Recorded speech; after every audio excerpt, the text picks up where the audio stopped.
ছোটোবেলার কথা একমাত্র ছোট বাচ্চাদের দেখলেই খেয়াল পড়ে। শৈশবের এমন কিছু স্মৃতি আছে যেগুলো আমরা এখনও ভুলতে পারি না।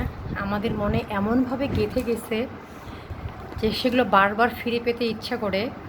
ঠিক তেমনই এই যে আমার ছেলে খেলতেছে হ্যাঙ্গার নিয়ে, দেখে বেশ ভালোই লাগতেছে। এই যে কতগুলো হ্যাঙ্গার নিয়ে আসছে, এগুলো দিয়েও খেলতেছে।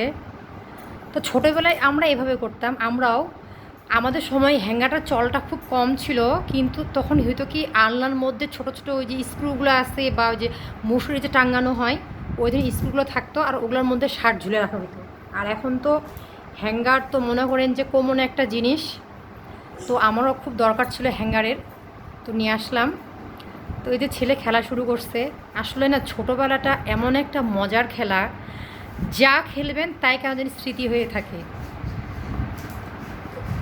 আর এই দিনগুলো বারবার ফিরে পেতে কারোই না ইচ্ছা করে, সবারই মন চায়। আর বিশেষত আমি যখন কোনো কারণে রেগে থাকি বা মাথা ব্যথা করে বা কোনো দুশ্চিন্তায় আসে, তখন মনে হয় আল্লাহ যে কেন বড় করলো, ছোটোবেলায় ভালো ছিলাম। আর ছোটোবেলায় যখন ছোট ছিলাম তখন শুধু মনে হইতো ওই যে আমি প্রাইমারি স্কুলে কতদিনে যাব। যখন প্রাইমারি স্কুলে উঠছি তখন মনে হচ্ছিল আমি গার্লস স্কুলে কতদিনে যাব।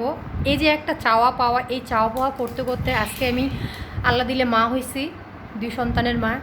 কিন্তু তবুও মনে হয় যে শৈশবে ফিরে যায়। শৈশবটা আসলে কিন্তু অনেক মজাদার। আর এখন যেহেতু বয়স হচ্ছে, দিন দিন বয়স তো কমে আসতেছে, বাড়তেছে না। কমে আসতেছে বলতে আমরা মৃত্যুর মুখে যাচ্ছি। বয়স বাড়া মানে কিন্তু আমাদের আয়ুটা কমে যাওয়া।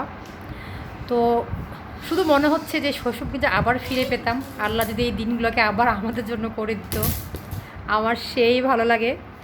কি তোমার ঘর ভেঙে গেল? ভেঙে গেছে, আবার শুরু করো।